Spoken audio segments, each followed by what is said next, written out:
अनाथ बच्चों को शिक्षा देने वाली चुड़ैल। सारे बच्चे मेरे साथ बोलो, 2 एकम 2, 2 दूनी 4, 2 एकम 2, 2 दूनी 4, 2 तिया 6, 2 चौक 8, 2 तिया 6, 2 चौक 8, 2 दाम 20। 2 दाम 20। वेरी गुड बच्चों, बहुत अच्छे से पहाड़े याद करे तुमने। अब कल सब बच्चों का टेस्ट होगा तो अच्छे से और याद करके आना, और अगर कोई फेल हुआ तो मैं उसे पनिशमेंट दूंगी। Is that clear? Yes ma'am. Ma'am मुझे तो ये टेबल अभी से याद हो गया, देखना मैं कल फर्स्ट आकर रहूंगा। हाँ हाँ मैम, मैं भी फर्स्ट आऊंगी, मुझे भी याद हो गया है। वेरी गुड बच्चों, ऐसे ही पढ़ाई करते रहो, परीक्षा में जरूर अव्वल नंबर से पास होंगे। चुड़ैल स्कूल से बाहर निकलती ही है कि एक बच्चा रोते हुए सड़क से कूड़ा उठा रहा था। तो चुड़ैल उससे कहती है, अरे तुम इतना रो क्यों रही हो और कूड़ा क्यों उठा रही हो? तुम्हारे माता पिता कहाँ हैं? मुझे डर लग रहा है आपसे, मुझे आपसे बात नहीं करनी। अरे अरे डरो मत, मैं तुम्हें कुछ नहीं कहूँगी। बताओ क्यों रो रही हो? क्या तुम्हारे मम्मी पापा नहीं हैं? नहीं, मेरे मम्मी पापा नहीं है, और मैंने बहुत दिन से कुछ खाया भी नहीं है, पेट में बहुत दर्द हो रहा है। ठीक है, तुम चिंता मत करो, अब से तुम मेरे साथ रहोगी। मैं तुम्हें रोज पढ़ाऊंगी, खाना भी खिलाऊंगी, और तुम अब से कूड़ा भी नहीं बीनोगी, ठीक है? ठीक है चुड़ैल आंटी। आंटी नहीं, तुम मुझे मैम बोल सकती हो। ठीक है मैम। चुड़ैल उस बच्ची को अपने स्कूल में ले आती है और जादू से उसे तरह तरह के पकवान खिलाती है। पर लंच खत्म होने के बाद सभी बच्चे क्लास में बैठकर पढ़ने लगते हैं। तभी संजना चुड़ैल कहती है, बच्चों देखो, क्लास में एक नया स्टूडेंट आया है। अरे मैंने तो तुमसे तुम्हारा नाम ही नहीं पूछा, अपना सबको नाम बताओ। मेरा नाम मेनका है। ऐसे नहीं बोलो, इंग्लिश में my name is Menka. My name is Menka. Very good, सभी बच्चे मेनका के लिए ताली बजाओ। ये भी तुम्हारी तरह है और अब यहीं पढ़ेगी, इसलिए कोई भी लड़ेगा नहीं।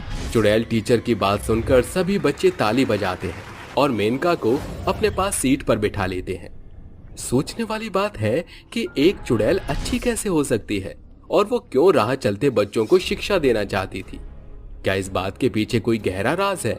जानने के लिए कहानी में आगे बढ़ते हैं। इसी तरह से संजना बाकी बच्चों को पढ़ाती है और ताज्जुब की बात तो ये है कि बच्चे उससे डरते नहीं हैं, बल्कि प्यार से रहते हैं, उसकी बात मानते हैं। अगले दिन चुड़ैल बच्चों का टेस्ट लेती है। क्लास में बिल्कुल सन्नाटा था। चुड़ैल सभी बच्चों की डेस्क के पास घूम रही थी। चलो जल्दी से सारे बच्चे अपने टेस्ट लिखो, 10 मिनट बचे हैं। 10 मिनट बाद मैं सबका पेपर ले लूंगी और कोई चीटिंग भी नहीं करेगा। मानसी, ए मानसी, सुनना जरा मुझे थोड़ा सा टेबल बता दे। 2 चौक कितना होता है? बता दे यार। क्या है, क्यों परेशान कर रहे हो मुझे? चुड़ैल मैम यहीं पर आ रही है, जाना अपने आप कर। अरे प्लीज थोड़ा सा बता दे, मुझे आ नहीं रहा है, बाकी का मैं खुद ही कर लूंगा। क्या है, क्यों मेरा दिमाग खा रहा है? मैंने बोल दिया ना, मैं तुझे चीटिंग नहीं कराऊंगी। अभी मैम से बोलती हूँ। चुड़ैल मैम, ये देखो वरुण मुझे तंग कर रहा है, बार बार पूछ रहा है, जबकि मैंने इसे मना कर दिया। वरुण, तुम क्या कर रहे हो? मना किया था ना कि चीटिंग कोई नहीं करेगा, फिर भी स्टैंड अप, बाहर आओ। नो मैम, हमने कुछ नहीं किया। मुझे बेवकूफ मत बनाओ वरुण, मैंने तुम्हें पूछते हुए भी देखा था। अच्छे से टेस्ट की तैयारी क्यों नहीं करी तुमने? बताओ, बोला था ना मैंने पढ़कर आना। सॉरी मैम, पर हमें कल टेबल अच्छे से याद ही नहीं हो पाया। जाओ मुर्गा बनो जाकर, और इस टेस्ट में तुम्हें 0 मिलेगा। जब तक दोबारा टेस्ट ना दे दो, मार्क्स नहीं चढ़ाऊंगी। ये सुनकर वरुण मुर्गा बन जाता है और बाकी बच्चे अपना टेस्ट दे देते हैं। वक्त बीतता है। इसी तरह चुड़ैल गरीब अनाथ बच्चों को पढ़ाती है। अगर कोई बच्चा उसे सड़क पर मजदूरी करता हुआ मिलता तो वो उसकी भी मदद करती और उसे शिक्षा देती है। चुड़ैल बाजार गई थी, तभी वो देखती है कि एक बच्चा रोता हुआ ईंट पत्थर ढोते हुए बेहोश हो जाता है। चुड़ैल उस बच्चे को उठाकर अपने स्कूल में ले आती है और उस पर पानी छिड़कती है। वो बच्चा होश में आकर फिर रोने लगता है तो चुड़ैल कहती है, बेटा तुम रो क्यों रहे हो, मुझे बताओ, और ऐसे ही ईंट क्यों उठा रहे थे? मुझसे डरो मत, मैं तुम्हें कुछ नहीं कहूंगी। वो मैंने 2 दिन से कुछ नहीं खाया। मैं बीमार हो गया था, इसलिए मैंने अपने चाची के घर का काम नहीं किया और जिस वजह से उन्होंने मुझे घर से निकाल दिया और बोला कभी मत आना यहाँ। तुम्हारे साथ इतना सब हो गया? बेटा परेशान मत हो, मैं तुम्हारा ख्याल रखूंगी। तुम्हें देखकर मुझे अपना बचपन याद आ गया। ऐसे ही मेरे साथ भी हुआ करता था। आपके साथ भी? मतलब आप भी मेरी तरह अनाथ हो? हाँ बेटा, मैं भी अनाथ हूँ। तुम कभी स्कूल भी नहीं गए ना? बस एक ही बार गया था। मेरे चाचा ने एडमिशन कराया था, फिर चाची ने स्कूल से नाम कटवा दिया। अब से तुम रोज मुझसे पढ़ना। देखना एक दिन बड़े होकर तुम बहुत बड़े आदमी बनोगे। ये लो पहले कुछ खा लो, कमजोर हो गए हो। चुड़ैल उस बच्चे का बहुत ख्याल रखती है, उसे अच्छा अच्छा खाना खिलाती है, जिसे खाकर गौरव तंदुरुस्त हो जाता है। तभी शकीला चुड़ैल आसमान से आकर कहती है, और कब तक तो इन गरीब अनाथ बच्चों की पढ़ाई लिखाई कराएगी? वापस अपने लोक में चल संजना, आका ने आदेश दिया है तुझे। शकीला, आका जो भी बोले, मैं बच्चों को छोड़कर कहीं नहीं जाऊंगी। अब से ये बच्चे ही मेरी जिम्मेदारी हैं। मैं उन्हें किसके भरोसे छोड़ूंगी भला? तू भूल गई क्या मेरा बचपन कैसे बीता था? मेरे माता पिता के बाद मैं बहुत अकेली पड़ गई। तब मेरा लालन पोषण मेरी चाची ने किया और उन्होंने मुझे इतना मारा कि डर कर मैं उनके घर के सारे काम करती थी। अगर कोई काम मुझसे खराब होता तो वह मुझे मारा भी करती थी। ये कैसे काम कर रही हो तुम? एक पोछा लगाना नहीं आता? तुम्हारी माँ मर गई और मुझे टेंशन देकर चली गई। और ये क्या, मेरा इतना महंगा वास तोड़ दिया? अब तेरी खैर नहीं। ये कहने के बाद संजना की चाची उसे बहुत मारती है और उसे घर से निकाल देती है। उसके बाद संजना दर दर भटकने लगती है। वो भूखी प्यासी मंदिर में जाती है, जहाँ सुरेखा नाम की औरत उस मासूम बच्ची को पनाह लेती है और अपनी बेटी की तरह पढ़ाती लिखाती है। वक्त बीतता है। बड़े होकर वो टीचर बनने की परीक्षा देकर आ ही रही थी कि एक कार एक्सीडेंट में मर जाती है। फिर उसका सपना अधूरा रह जाता है, जिसके बाद संजना की आत्मा भटकती रहती है। मरने के बाद वो अपने जैसे गरीब अनाथ बच्चों को मजदूरी करते हुए देखकर कहती है, बस बहुत हुआ। जैसा मेरा बचपन बीता है वैसा मैं इन बच्चों के साथ नहीं होने दूंगी। और मेरा पढ़ाने का सपना अधूरा रह गया, जिसे मैं मरने के बाद अब पूरा करूंगी और स्कूल खोलूंगी। ये कहने के बाद चुड़ैल बच्चों को भटकता हुआ देख अपने पास ले आती है और इंसानी रूप में पढ़ाने लगती है। धीरे धीरे बच्चे उसके करीब हो जाते हैं, जिसके बाद वो अपने चुड़ैल रूप में ही गरीब अनाथ बच्चों को लाकर शिक्षा देने लगती है। और बस तब से ही मैंने गरीब अनाथ बच्चों को पढ़ाना शुरू किया। मैं उनका सहारा बन गई, साथ ही मेरा सपना भी पूरा हुआ। मतलब तेरा ये आखिरी फैसला है? इसके बाद तो फिर कभी भूतिया लोक में वापस नहीं आ पाएगी? हाँ शकीला, मैं बच्चों को छोड़कर भूतिया लोक वापस नहीं लौटना चाहती। चाहे आका मुझे इसकी जो सजा दे, मुझे मंजूर है। चुड़ैल की ये बात सुनकर शकीला लौट आती है और आका उसकी इस अच्छाई को सजा नहीं देता है। इस तरह चुड़ैल उन गरीब अनाथ बच्चों को यूं ही शिक्षा देती रहती है। विशाल जामुन से निकले चुड़ैल के बच्चे। रात का समय होता है। गांव के सभी लोग अपने घरों में आराम से सो रहे होते हैं। रात के समय एक करण नाम का लड़का अपनी बाइक पर किरण नाम की लड़की को बिठाकर अपने घर की तरफ ले जा रहा होता है कि तभी बीच में एक फाटक पड़ता है। अरे अरे, मैं तो जानता ही था। जब मैं यहाँ से निकलता हूँ यह फाटक अचानक से लग जाता है। अब हमें यहाँ पर इंतजार करना होगा। अरे जान, और कितना इंतजार करवाओगी? जल्दी से घर ले चलो, मैं बहुत थक गई हूँ। अरे तुम चिंता मत करो, बस कुछ ही देर में ये फाटक अपने आप खुल जाएगा और फिर हम लोग यहाँ से निकल जाएंगे।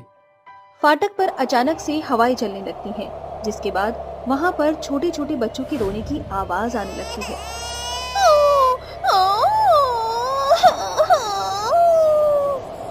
तभी करण को ये बच्चों के रोने की आवाज सुनाई पड़ती है और वो पीछे बैठी हुई अपनी गर्लफ्रेंड किरण से कहता है, अरे मुझे यहाँ पर बच्चों के रोने की आवाज आ रही है। क्या तुम्हें भी किसी बच्चे की रोने की आवाज आ रही है? किरण उसकी बात का कोई जवाब नहीं देती। फिर वो चुपचाप बैठा फाटक के खुलने का इंतजार कर रहा होता है। तभी करण दोबारा से कहता है, मैं सोच रहा था कि क्यों ना मैं तुम्हारी और अपनी शादी की बात अपने माता पिता से करूं। मैं तुम्हें बहुत पसंद करता हूं। क्या तुम भी मुझसे प्यार करती हो? किरण उसकी इस बात का भी कोई जवाब नहीं देती, जिसके बाद करण बहुत ज्यादा परेशान हो जाता है और गुस्से से पीछे की तरफ मुड़कर देखता है और कहता है, अरे मैं क्या पागल हूँ जो तुमसे इतनी देर से बात कर रहा हूँ? क्या तुम्हें मेरी आवाज ही नहीं सुनाई दे रही? जैसे ही करण पीछे मुड़कर देखता है, उसे अपने पीछे एक बहुत ही भयानक चुड़ैल बैठी हुई नजर आती है, जिसके बाद वो बहुत बुरी तरह डर जाता है और डरते डरते बाइक से उतर जाता है। जैसे ही बाइक से उतरता है, चुड़ैल अचानक से गायब हो जाती है, जिसके बाद चारों तरफ अचानक से बच्चे के रोने की आवाजें आने लगती हैं।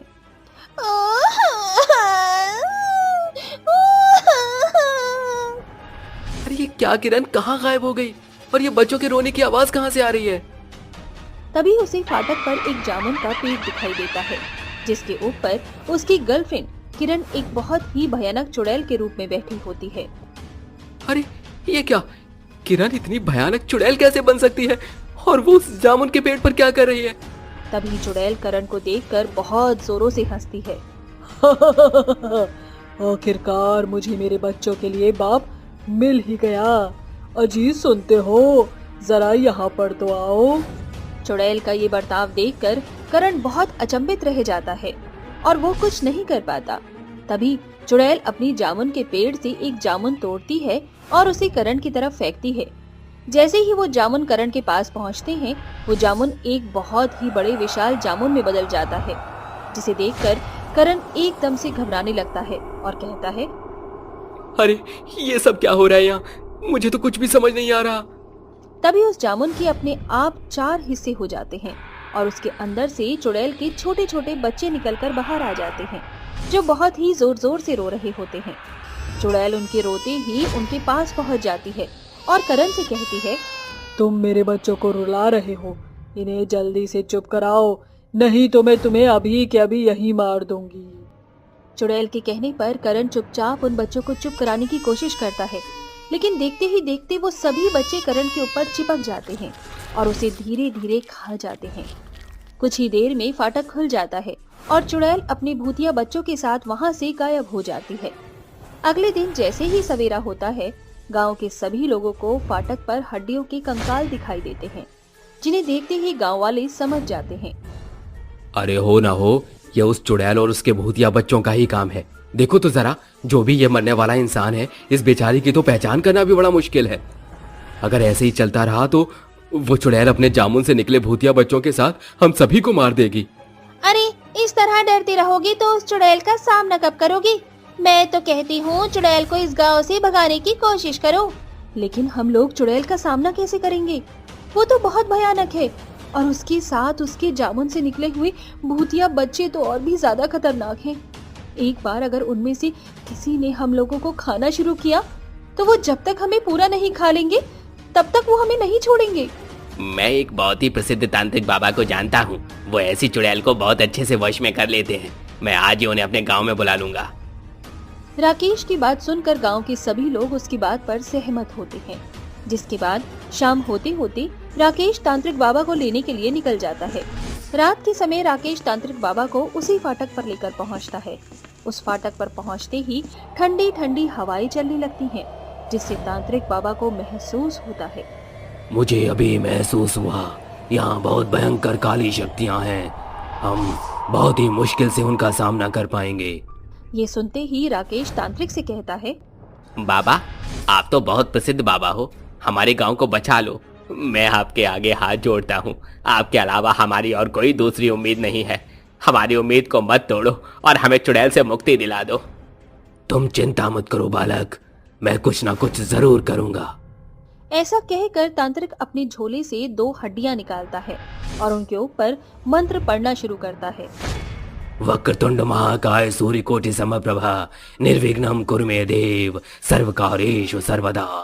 जैसे ही वो पूरा मंत्र पढ़ लेता है, उन दोनों हड्डियों के अंदर से धुआं निकलने लगता है, जिसके बाद अचानक से वहां चुड़ैल अपने एक बहुत बड़े विशाल जामुन के साथ प्रकट होती है।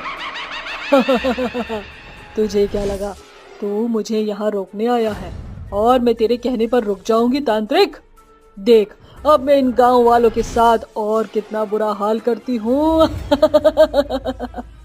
आखिर तू ऐसा क्यों कर रही है? इन सब के पीछे क्या वजह है?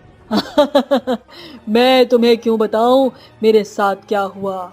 वो सिर्फ मैं जानती हूँ, मैं किसी को कुछ नहीं बताऊंगी। जब तक बताओगी नहीं तो तुम्हें और तुम्हारे बच्चों को मुक्ति कैसे मिलेगी? मुझे मुक्ति नहीं चाहिए, मुझे तो बदला चाहिए। तांत्रिक कई बार चुड़ैल से पूछने की कोशिश करता है, लेकिन चुड़ैल उसे नहीं बताती, जिसके बाद तांत्रिक मंत्रों का जाप करना शुरू कर देता है।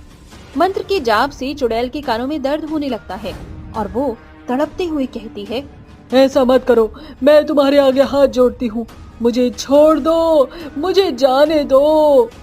अब सीधी तरह मुझे ये सब कुछ सच सच बता दे, नहीं तो आगे इससे भी बहुत ज्यादा बुरा करूंगा। नहीं नहीं, मैं सब कुछ सच बताती हूँ।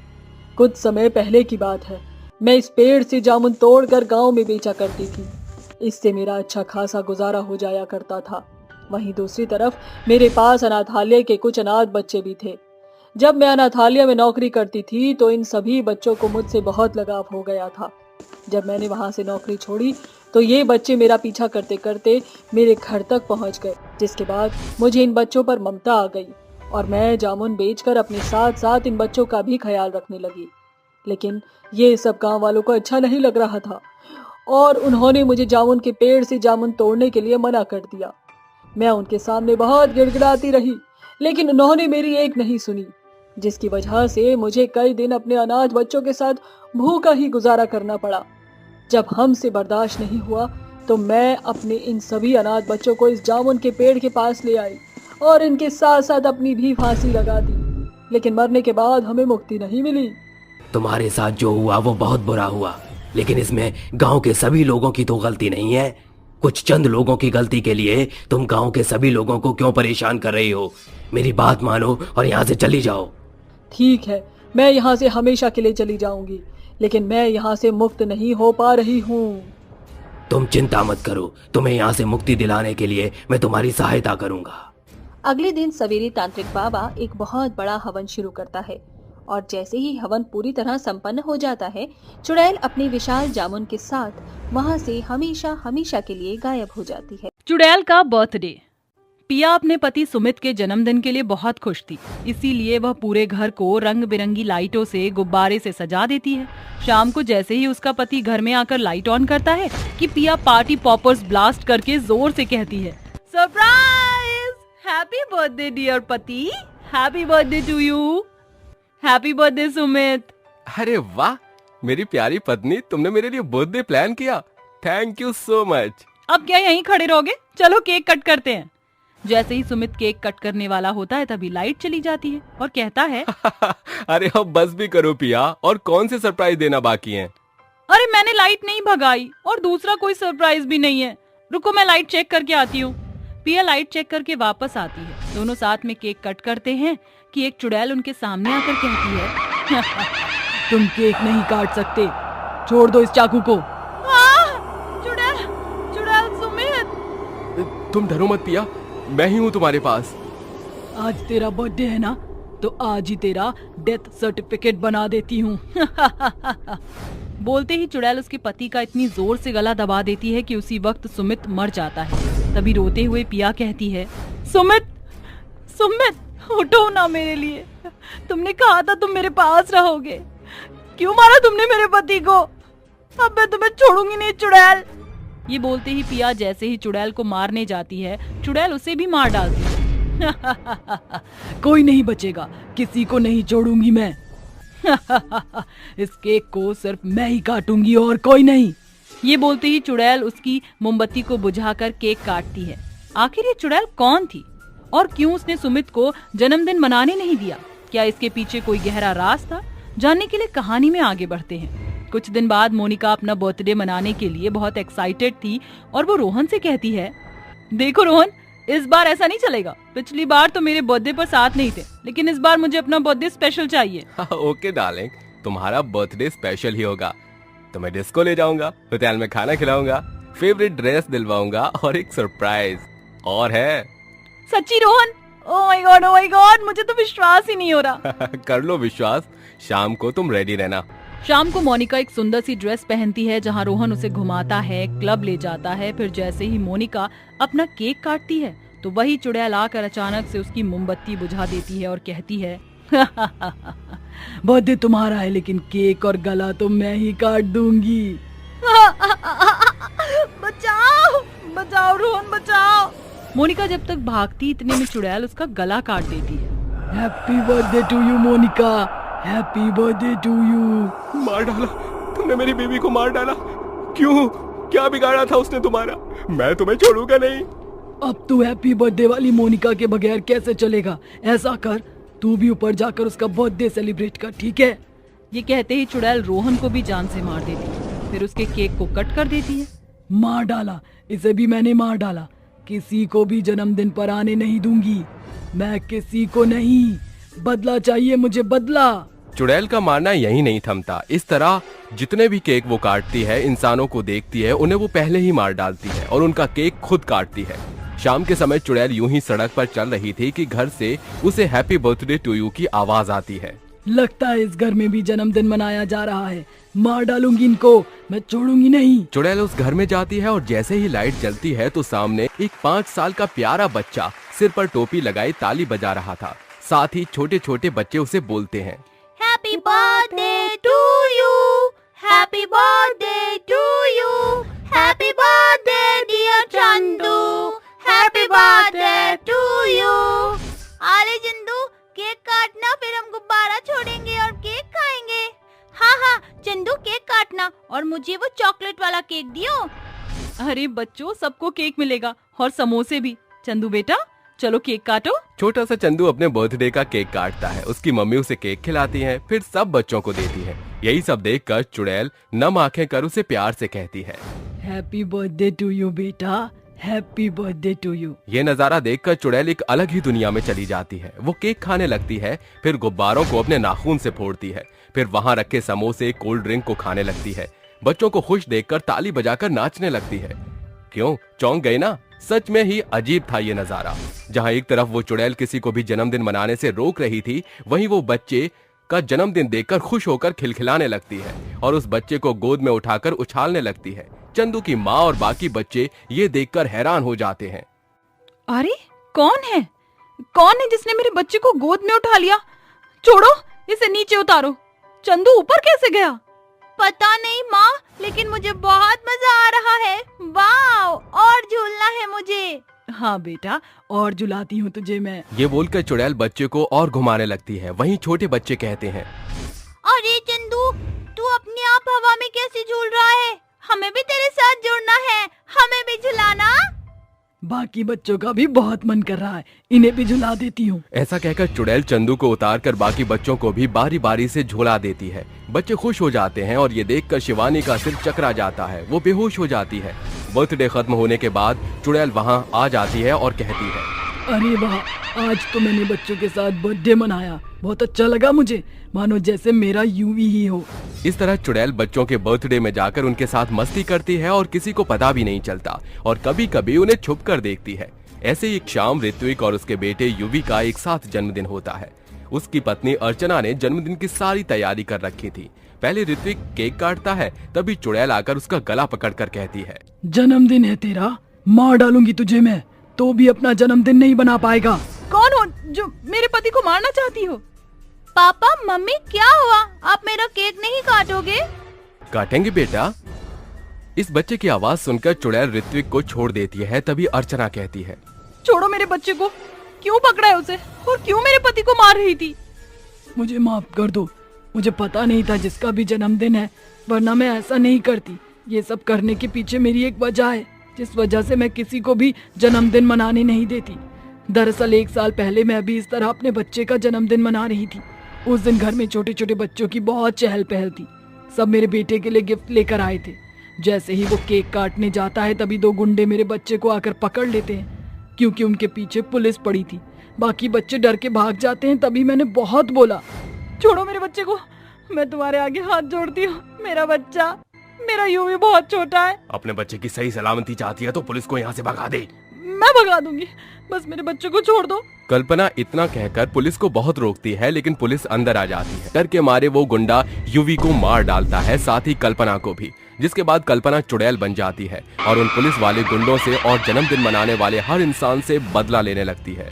और जब मेरे सामने आपका बच्चा आया तो मैं खुद को रोक नहीं पाई। आपके बेटे की तरह मेरे बेटे का भी यूवी नाम था। इसको देखकर मुझे अपने यूवी की याद आ गई। तुम्हारे साथ बहुत गलत किया उन लोगों ने। तुम अपने बच्चे का जन्मदिन नहीं बना पाए थे ना? आओ मेरे बेटे पर तुम ही केक कट करवाना। क्या सच? हाँ बिल्कुल। अर्चना की बात सुनकर वो उसका शुक्रिया अदा करती है और उसके बेटे युवी के साथ केक कटवाती है, जहां बहुत सारे छोटे बच्चे आए थे। साथ ही ऋत्विक का भी जन्मदिन धूमधाम से मनाया जाता है। फिर चुड़ैल हमेशा के लिए चली जाती है। एक सास की 5 विधवा बहू। मानिकपुर गांव में रहने वाली मंजुला के 5 बेटे थे। उसका पति शोभनाथ पेशे से एक कपड़ा व्यापारी था।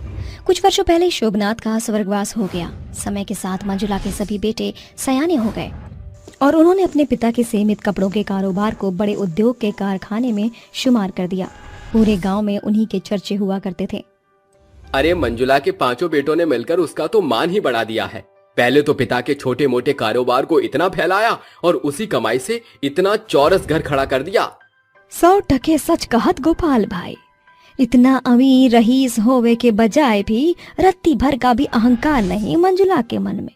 जरूर पिछले जन्म में ये बहुत पुण्य किए होगी, तब ही जाके एक घोर कलयुग में इका 5 पांडव पुत्र का सौभाग्य प्राप्त हुआ है। ये तो रहे लोगों के विचार। आइए एक नजर मंजुला के सोचने के नजरिए पर प्रकाशित करते हैं। अरे मेरे 5 पांडवों, जरा यहाँ तो आना।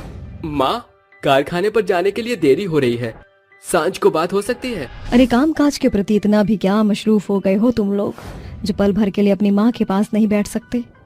राजेश भैया, आप माँ की बात सुन लो, हम चारों भाई कारखाने जा रहे हैं। अरे ठहरो, मुझे तुम 5 से बातचीत करनी है।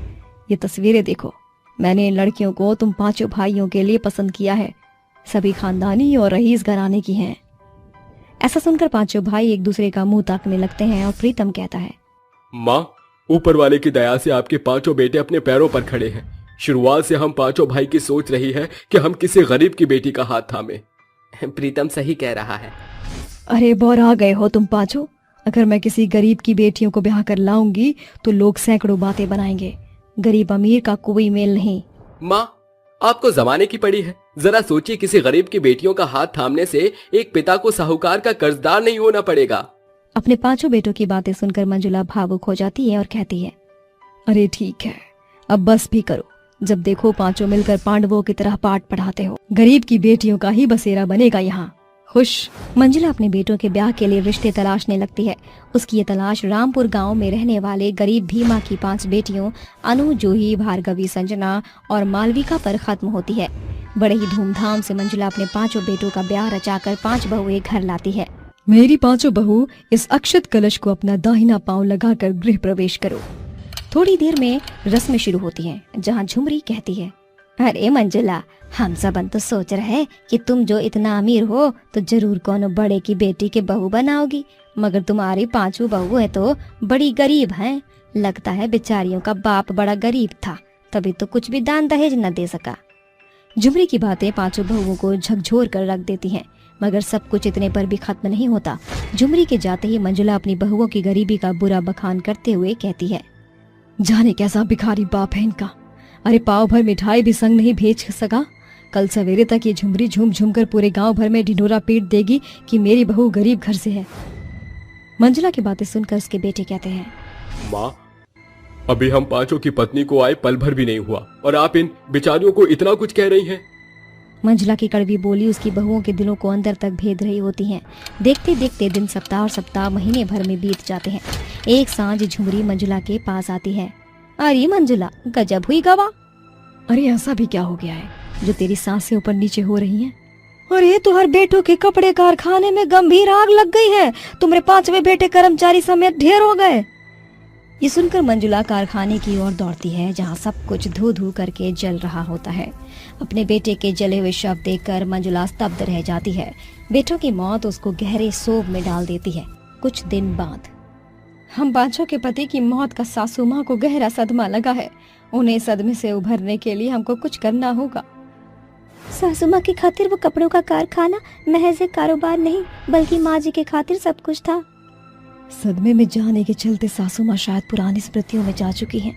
सासू माँ को शायद इसका भी आभास नहीं कि उनकी 5 बहुएं विधवा हो चुकी हैं। चाहे कुछ भी हो जाए, अब हम 5 बहुएं साथ मिलकर सासू माँ को इस सदमे के समंदर से बाहर निकाल कर ही रहेंगे। इसके खातिर हम उस कारखाने को पुनः खड़ा करेंगे। मंजुला को सोप से बाहर लाने के लिए उसकी 5 विधवा बहुएं हिम्मत और मेहनत के पति बांध कर नए सिरे से शुरुआत करती हैं। हमारे पति जितना भी पैसा छोड़कर गए थे वो तो कारखाने की बिगड़ी दशा सुधारने में लग गए। अब आगे क्या होगा? उसका भी बंदोबस्त हो जाएगा। मगर कैसे? अरे माँ जी ने हम 5 बहुओं को मुंह दिखाई में सोने के पुश्तैनी जेवर दिए थे। सासू माँ ने वो पुश्तैनी जेवर हमें संभालने को दिए थे। अनु, हम 5 विधवा हो चुकी हैं, पहले ही अपने पतियों को खो चुकी हैं। अगर सासू माँ को सदमे से बाहर लाना है तो इस कारखाने की काया पलट करनी ही होगी, जो बिना पैसे के संभव नहीं। 5 घर आकर अपने गहनों को निकालती हैं और जूही कहती है, अगर जेवर से पूर्ति ना हो तो ये मंगलसूत्र भी मोल में दे देना। इनका अब हम विधवाओं के जीवन में क्या काम। अगले सवेरे 5 बहुएं अपनी सास को व्हील चेयर पर कारखाने लेकर आती हैं और 5 मिलकर पर्दा हटाकर अपनी सास को पकड़ के कारखाने का उद्घाटन करवाती हैं। देखी सासू माँ, हमने उस कारखाने को फिर से खड़ा कर दिया जो खाक में मिल गया था। माँ जी, आपको इस सदमे से हकीकत का सामना करना ही होगा। आखिर अब कब तक आप चुप रहेंगी? एकाएक व्हील चेयर पर बैठी मंजुला अपनी 5 विधवा बहुओं को सफेद साड़ी में लिपटा देखकर अपनी पलकें झपकाती है। तुमने देखा सासू माँ ने अपनी पलकें झपकाई, शायद माँ जी हमें सुन पा रही हैं। मंजुला का हाथ पांव हिलने लगता है और उसकी आंखों से आंसू बहने लगते हैं, जिसके बाद उसकी बहुएं उसे घर ले आती हैं और उसकी खूब सेवा सहाय करती हैं। 1 सप्ताह बाद एकाएक मंजुला अपनी कुर्सी पर खड़ी हो जाती है। ये देखकर मंजुला की 5 बहुओं की खुशी का ठिकाना नहीं रहता। अरे देखो बहनों, सासू माँ अपने पैरों पर खड़ी हैं। ईश्वर तेरा लाख लाख शुक्र है जो सासू माँ सदमे से बाहर आ गई। मैं तुम 5 के प्यार के लायक नहीं। मैंने तुम 5 पर कितनी ज्यादतियां की है, तुम्हें नीचा दिखाया, मगर तुमने उफ तक नहीं किया। एक बेवा का जीवन कितना बुरा होता है, इस दौर से मैं सालों पहले गुजर चुकी हूँ। अगर तुम 5 चाहती तो मेरे बेटे के जाने के बाद चली जाती, मगर तुम 5 ने विधवा होने के बाद भी मेरे लिए इस दहलीज को पार नहीं किया और मुझे सदमे के समंदर से निकाल लाई। एकाएक पूरा गांव मंजुला को बात करते हुए सुनता है और झुमरी कहती है, अरे मंजुला, सारी गलती सरासर हमारी है। अगर हम वो रोज फूट ना डालती तो तुम अपनी पोतहू को प्यार से रखती। वो कहते हैं ना, सच्चे हीरे की परख जौहरी को होती है, और हम तो झुमरी हैं। झुमरी की बात पर पूरा गांव हंस पड़ता है और मंजुला अपनी 5 विधवा बहुओं को गले से लगाकर कहती है, मेरी प्यारी बहुओं, आज से ये मंजुला सास बनकर नहीं, माँ बनकर अपने बेटों से बढ़कर प्यार रखेगी। इस कहानी से हमें ये सीख मिलती है कि अक्सर सुख में सभी साथी बनते हैं, मगर जो इंसान आपके दुख दर्द में साझेदारी दिखाए वो खास होता है। मंजुला की 5 बहुएं पति को खोने के बावजूद भी अंत तक सास के संग बनी रहीं, जो रिश्तों के प्रति उनकी बड़ी प्रीति को दर्शाता है। गरीब का जादुई गौशाला। ये कैसन महामारी है, हमारी सभी गाय माता बीमार पड़ रही है। हे भगवान, कुछ उपाय निकालो। अरे उमा, तनिक जाओ और डॉक्टर को बुला के लाओ। ठीक है जी, अभी लाती हूँ। तभी उमा गांव के जानवरों के डॉक्टर को बुलाने के लिए जाती है, जिसके बाद वे डॉक्टर शंकर के पास आता है और उसकी सभी गायों की चेकअप करने लगता है। अरे ये तो महामारी के कारण हुई गवा। अब हम तो का एक ही बात बोल सकत है, भाई भगवान से दुआ कर लो इन गौ माता के लिए। यह कहकर डॉक्टर वहां से चला जाता है, जिसके बाद बेचारा शंकर रोते हुए अपनी पत्नी उमा से कहता है, भगवान अब क्या होगा हमरा, मैं तो लुट गया, बर्बाद हुई गवा, हमका कछु समझ नहीं आवत है। अरे हमारी गाय को हुई गवा का। तभी वहां से एक बुजुर्ग आदमी गुजरते हुए जा रहे थे, जो शंकर को देखकर कहते हैं, अरे काहे इतना रो रहे हो, समस्या के साथ हर बात का समाधान भी होता है। चिंता ना करो, तुहार गऊ ठीक हो जाएंगी, लेकिन तुम्हें कछु करना होगा उसके साथ। बाबा, हमका बताई दो और क्या कर सकत है। हम अपनी गौ माता के लिए ये समन बहुत ही बीमार है, हमका इनकी हालत देखी नहीं जात है। पहाड़ों के पीछे एक छोटी सी बस्ती है, वहाँ एक बरगद के पेड़ के नीचे एक देवता की मूर्ति है। अगर तुम उनकी पूजा कर सको तो तुम्हारी गौ एकदम ठीक हो जाएंगी। ऐसा बात है का? तो हम कल से ही पूजा शुरू कर देंगे। अगले दिन सुबह 5 बजे शंकर जंगल में जाकर पहाड़ों के पीछे वाली बस्ती के अंदर पहुंच जाता है, जिसके बाद वो उस बस्ती के अंदर बरगद के नीचे रखी हुई एक सफेद रंग की मूर्ति के पास पहुंच जाता है, जिसके बाद वो उस मूर्ति की पूजा करने लगता है। ऐसे ही वो लगातार कई दिनों तक करता रहता है, लेकिन उसकी सभी गाय वैसी की वैसी ही रहती हैं। जिसके बाद एक दिन सुबह सुबह वो अपनी सभी बीमार गायों को उस मूर्ति के पास लेकर आता है और गुस्से से उस मूर्ति से कहता है, अरे ये कैसन देवता हो तुमको हमरा और हमारी गौ माता का दुख नहीं दिखता? अरे इतने दिन से हम तुम्हारी पूजा पाठ किए जा रहे हैं, तुम्हें कौन फर्क नहीं पड़ता है? ये हमारा आखिरी दिन है, आइंदा हम तुम्हारी पूजा करने नहीं आएंगे। ये कहकर शंकर वहां से जाने ही वाला होता है कि तभी उस मूर्ति के अंदर से एक देवता उसके सामने प्रकट होते हैं और उससे कहते हैं, तुम बहुत ही नेक दिल के हो। तुमने अभी तक अपनी सभी गायों की बहुत ज्यादा देखभाल की है, जो आज के समय में कोई नहीं करता। जितने भी लोगों की गाय महामारी के चलते मरी हैं, उन्होंने अपनी गाय की बिल्कुल भी परवाह नहीं की और उन्हें मरने के लिए छोड़ दिया। तुम्हारी गायों के प्रति ये प्रेम देखकर मैं बहुत प्रसन्न हुआ हूँ, इसलिए मैं तुम्हारी गायों को वरदान देता हूँ, ये हमेशा अमर रहेंगी और स्वस्थ भी। लेकिन इनमें से तुम्हारी 2 गायों को मैं वरदान देता हूँ कि एक गाय तुम्हारे सोने की हो जाएगी और दूसरी हीरे की। एक गाय जब भी गोबर करेगी तो उसका गोबर हमेशा सोने का ही निकलेगा और दूसरे के गोबर से हीरे निकलेंगे। ये कहकर देवता वहां से गायब हो जाते हैं। उनके जाते ही शंकर की सभी गायें स्वस्थ हो जाती हैं और उनमें से 2 गायें सोने और हीरे की बन जाती हैं। जिसके बाद शंकर बहुत खुश होता है और खुशी खुशी वहां से चला जाता है। जैसे ही वो घर पहुंचता है, वो बहुत ही खुशी से अपनी पत्नी उमा से कहता है, अरे उमा, बहुत ही खुशी का दिन है, आज हमारी सभी गाय स्वस्थ हो गई। देखो तो तुम्हारे के लिए मिठाई का डिब्बा लेकर आए हैं और ये देखो मैं मुन्ना के लिए नई नई पोशाक भी लेकर आया हूँ। अजी, ये कैसे मुमकिन है?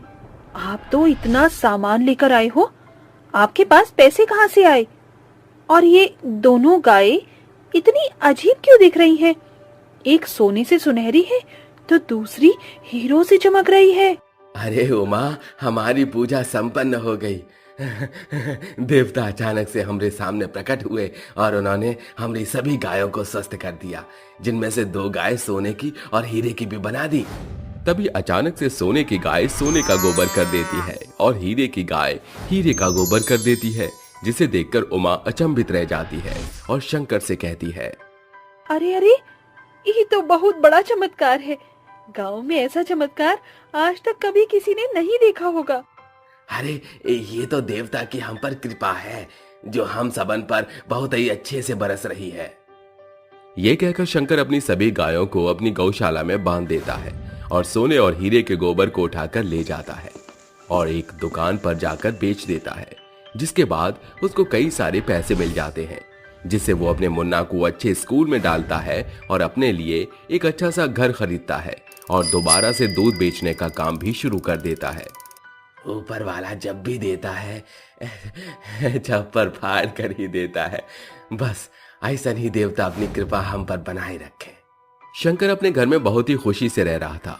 उसकी गरीबी धीरे धीरे खत्म हो जाती है और वो दूध बेचने का एक बहुत बड़ा बिजनेस स्टार्ट कर देता है और साथ ही साथ गरीब लोगों की भी मदद करता है और एक गौशाला खोलता है, जहां वो बेसहारा गायों की देखभाल करने लगता है। गायों की देखभाल करके उसे बहुत अच्छा लगता था। शंकर जितना साफ दिल का था, उतना ही वो गांव वालों के लिए अच्छा सोचता था। उसने गांव के कई गरीब लोगों की बहुत सहायता भी की थी। एक दिन एक बूढ़ी औरत रोते हुए शंकर के घर का दरवाजा पीटने लगती है। दरवाजा खोलो, खोलो दरवाजा, मेरी मदद करो। मैंने सुना है आप देवता हो और लोगों की सहायता करते हो। मैं बहुत गरीब हूँ, मेरी मदद करो, मदद करो मेरी। तभी शंकर अपने घर का दरवाजा खोलता है, जिसके बाद उसके सामने एक बहुत ही बूढ़ी औरत खड़ी थी। उसकी आंखों में आंसू होते हैं और जैसे वो शंकर को देखती है वो शंकर से कहती है, मेरी मदद करो मेरा एक लौता बेटा था और उसका इस दुनिया में मेरे अलावा और कोई नहीं है, लेकिन अचानक से उसका एक्सीडेंट हो गया। मैं उसे हॉस्पिटल लेकर गई थी। डॉक्टरों ने कहा है कि अगर समय पर इलाज नहीं करवाया तो मेरा बेटा मर सकता है। मुझे उसके इलाज के लिए बेटा पूरे 10 लाख रुपए की जरूरत है। मैं तुम्हारे आगे हाथ जोड़ती हूँ बेटा, मेरी सहायता करो। तभी शंकर तुरंत ही अपनी तिजोरी से 10 लाख रुपए निकालता है और उस बूढ़ी औरत के साथ हॉस्पिटल पहुंच जाता है, जहां वे डॉक्टर्स को 10 लाख रुपए दे देता है और इस बूढ़ी औरत के बेटे का इलाज करवाने लगता है। हे भगवान, ये सब क्या हो रहा है? हमें तो कछु समझ नहीं आ रहा। बेचारी बूढ़ी औरत इतनी परेशान है अपने बेटे के लिए। इसके बेटे को कुछ मत होने देना भगवान, इसके बेटे को कुछ मत होने देना। तभी डॉक्टर शंकर के पास आते हैं और शंकर से कहते हैं, चिंता करने की कोई बात नहीं है, सब कुछ अच्छे से हो गया है और आपके बेटे का ऑपरेशन भी ठीक हो गया है। अब वो पहले की ही तरह बिल्कुल ठीक हो जाएगा। डॉक्टर की ये बात सुनने के बाद बूढ़ी औरत और शंकर बहुत खुश होते हैं, जिसके बाद शंकर कई दिनों तक उस लड़के का इलाज करवाता रहता है। 1 महीने बाद जैसे वो लड़का ठीक होकर हॉस्पिटल से वापस आ जाता है, शंकर उसे अपने पास ही नौकरी पर रख लेता है और अपनी सभी प्रिय गायों का ध्यान रखने के लिए कहता है। मालिक, आप चिंता मत कीजिए, आज से इन गायों को मैं ही देखूंगा और मेरे किसी भी काम में कोई कमी नहीं होगी।